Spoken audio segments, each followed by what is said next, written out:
to Travel and Bang, baby.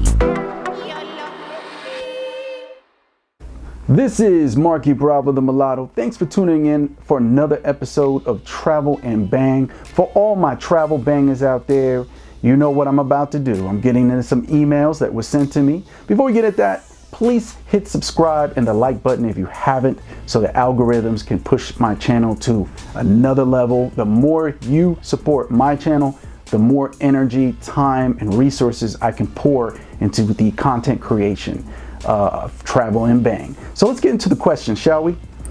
First question is from a woman. She says, "My name is Lakeisha. I'm from Atlanta, and I noticed you seem to have a very unorthodox teaching style for dating and relationships. What is your opinion on the late Kevin Samuels? Do you agree with his view of black women?"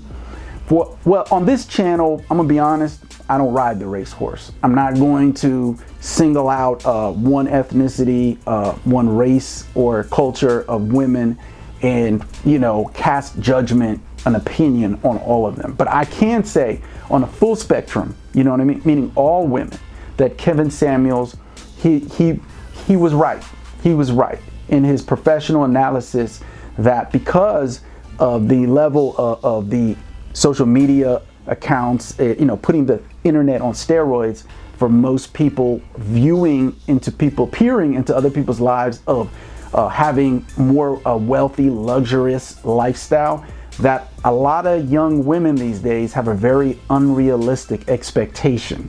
They're all they're putting their life on pause, becoming asexual in a sense, not dating, not even, doing nothing, waiting for for a man who's a part of the 1%.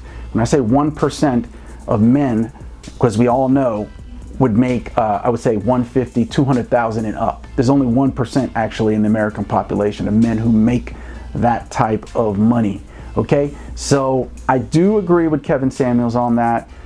If you're barely average, you know what I mean, you're 5'2" and you weigh 215 pounds, you're not going to attract a high value man. A man who is good looking, who makes a certain a substantial amount of profits, money, paycheck, whatever have you a month. You have to take it in perspective. You know what I mean? You don't attract what you want, you attract essentially what you are. Okay, so I do agree with Kevin Samuels on his professional analysis on the unrealistic expectations of most women. And I could say for all the women out there, you know what I mean? The worst thing is to be in denial and to blow smoke up your own rump. Basically lying to yourself. Try to be realistic about what you can get, what kind of partner you can attract. You know what I'm saying? Okay, next question.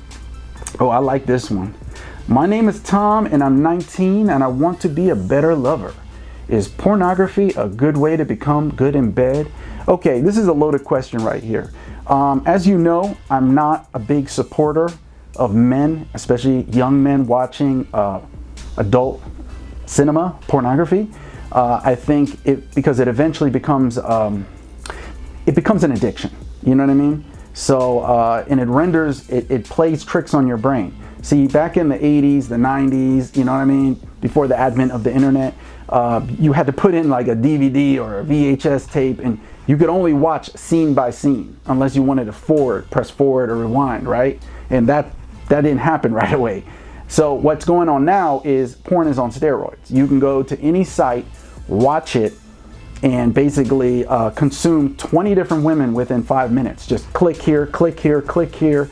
The neurons, the way the brain is set up, it does not know the difference between real life and what you're peering. You know what I mean? And that's why I tell, if you're just looking at adult cinema, gentlemen, for inspiration to quickly look at it, check it out, you know what I mean? That's fine. That's fine.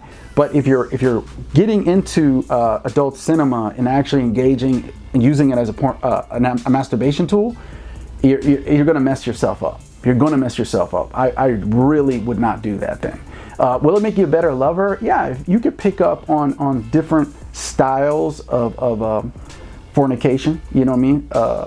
Definitely. But I do want to point this out. The difference between pornography and real life, okay, is in the movies, the adult cinema movies, it happens 1, 2, 3, go. You know what I mean? I mean, it doesn't take very long for the man to start doing the machine gun, the rat-tat-tat-tat, pop, pop, pop, pop. You know what I mean? I would say the difference is in real life, you want to build up. Not to say, hey, I've known some girls who want to just be drilled, like, you know, machine gun, M60 style. But I think the reality is most of the time you want to build up. The real lovemaking, the real sex, you build up. Like I said before, you want to focus a lot in the beginning for stimulation, stimulating the woman, a lot of foreplay, petting each other, you know what I mean? You and the woman trading off on masturbation, and you know what I mean, build up, because most women, not all, they need to build up that stimulation to get to the level where their whole body's orgasmic. And in movies, they don't do that. They just get right to the action, because the producers of these films know that most of the viewers are men, and men just want to go there to watch these films, and they want to get right to using it as a masturbation tool. The real life, I would not think that would be the same as real life. I know when I'm getting down with a woman, I take my time, you know what I mean, you know, kissing, sucking, licking, just really, you know what I mean? There's a lot more attention to nuance, subtle details. You know what I mean? I would think if you do like the movies, it's maybe okay if you and the chick just got back and you kind of both had too much to drink. But I'm saying if you and the woman are sober, that this would be, and this is the first time, this would be the wrong way to go into it. The woman probably will walk away and not be that pleasured, because she's like, oh, he just slammed me down and pop, pop, pop, pop, pop, pop, and then he was over in 3 minutes. You understand? You don't want to do that. And also, overstimulation is bad for most men because it can cause premature ejaculation. That's also, you don't want to overstimulate your body. So that's why foreplay and then building slow, you know, process into sex. You know what I mean? Now, don't take too long now. Don't be taking no damn whole hour with, you know what I'm saying? But you understand, it's taking the time to evaluate, you know, and performing the nasty delights, and acknowledging the nuances, you know what I'm saying? And every woman is different. Some women want to be choked when you're pounding them on top, you understand? When you're on top of them. Some women they want their cheeks spread, you know what I mean? And want you to French kiss them from behind. Every woman is different, you understand? Some women don't like oral. They don't like oral. They don't want you to go down. They just want you to get right down to business. So it also depends on who you're with. But like I said, I would not use adult cinema. I would not go to these sites and base your whole sexual repertoire on what you see in adult cinema. I just wouldn't. Okay, let's get to the next question. My name is John Taylor, hailing from Sussex, England. How do I get my girlfriend into having a threesome? You mentioned in one of your past videos that you've had many threesomes with your former girlfriends. How do you get your woman to agree to that? Okay, I haven't had like a lot of threesomes, but I've had a couple, okay, with one of my German girlfriends from the past. You understand? Listen, I'm gonna get right into it. Not every woman wants to do that with her man, okay? First of all, there's jealousy reasons, you know what I mean? A woman may not want to share her man with another woman. Second of all, real threesomes are usually are being performed, you know, with two bisexual women, okay? Two women who are bi, okay? Because if the women are not they're not by nature bi, it's just gonna be an exercise event where you're just going from one woman to the next and having to pleasure them both. And the whole thing about a ménage à trois, it's what we call it in France, right? Ménage à trois is that you want two women who are pleasuring each other while you're pleasuring them. That is and to get the woman to do that, she has to be bi. She has to be attracted to other women.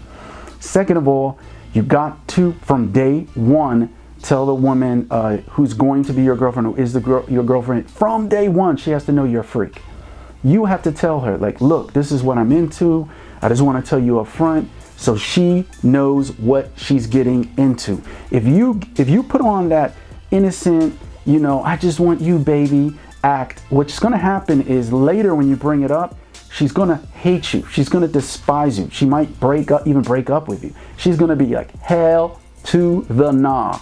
I'm not going to do that. Okay. She's going to say, get some other woman, find a new girlfriend. I'm not going to do it. Okay. And that's all because of the perception the woman has of who you are. This is why I tell men never to put on the act. Do not put on an act to get with a certain woman. Let them know your true sexual desires and your nature, so that way she knows from day one. She knows that you are going to expect this down the road, and you know what I mean. But if you don't, it's going to be very hard. If you didn't start off from day one telling her that's what you're into, it's going to be very hard to convince your girlfriend or your wife to do a threesome. Okay, and then remember the rules. The rules are, even if she's down with it, A, you don't choose the woman. She chooses the woman, okay? B, you don't kiss that other woman. You only kiss your girlfriend or your wife, okay? Kissing is a sign of deep affection. Unless she's cool with it, do not do that. That's where jealousy starts to come in. When it's all said and done, you don't keep in contact with the woman. Your girl keeps in contact with the woman, okay? Once again, if you're in a straight line of communication, often causes a lot of jealousy, a lot of misunderstandings. She might think that you're trying to do something behind her back. This is why they're called the threesome, the menage a trois rules. Please apply them, gentlemen. But like I said, it's very hard to get a woman to engage in that if she doesn't know you to be a freak daddy. You know what I mean? And that's why I tell every woman, I'm into it. I tell every woman, look, I'm that type of guy. I like this. You know what I mean? But I'm not the type that wants to do it all the time. But yes, honesty is the best policy in that regard. Okay?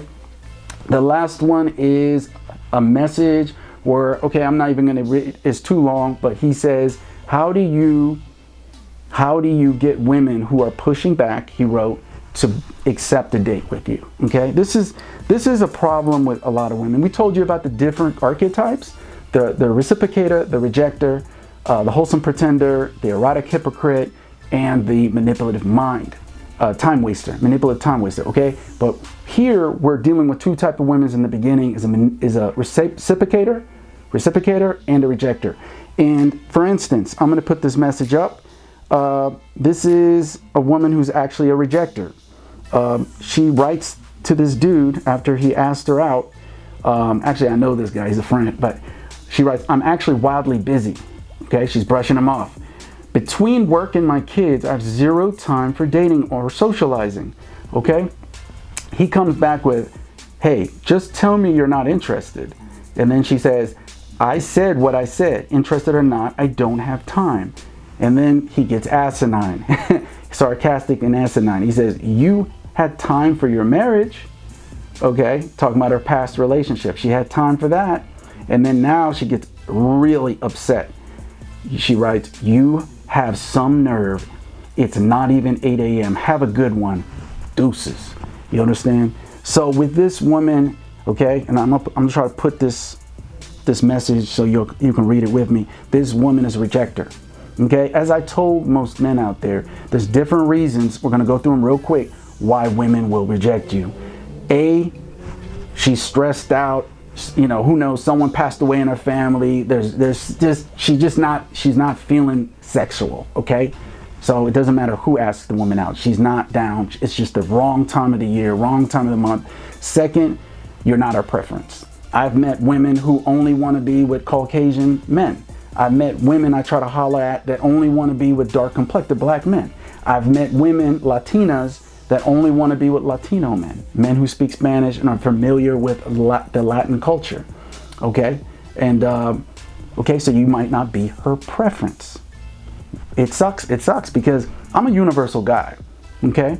But most people aren't universal. If you're not the woman's preference, you can blow sugar up her butt. She's not going to go out with you. So, okay, the third is not every woman is heterosexual or into men, okay?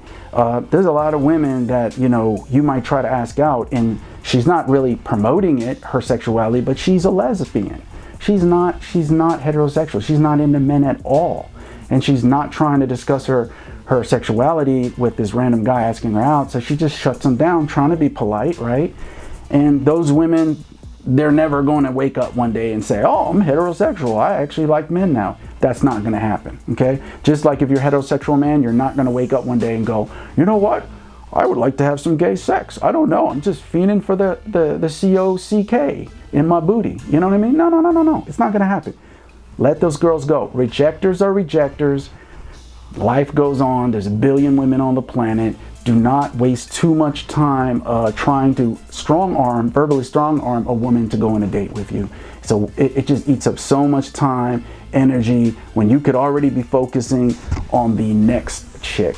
Beautiful, intelligent, and this is so many beautiful women out there, so many cool women out there. There's a lot of effed up women out there. There's a lot of, borderline personality disorder, bipolar women out there, but I still am a believer that there's also sexy, beautiful, intelligent, charismatic women who want to rock your socks off. You know what I mean? They rock off with the cock off. You know, they just want to suck it, fuck it, and you know what I mean? Suck your soul out. You know what? And they're out there. You just got to be open-minded, stay positive, and as I said before, you don't attract what you want, you attract what you are. Frequency, energy, and vibration, baby. Till next time. Asombroso!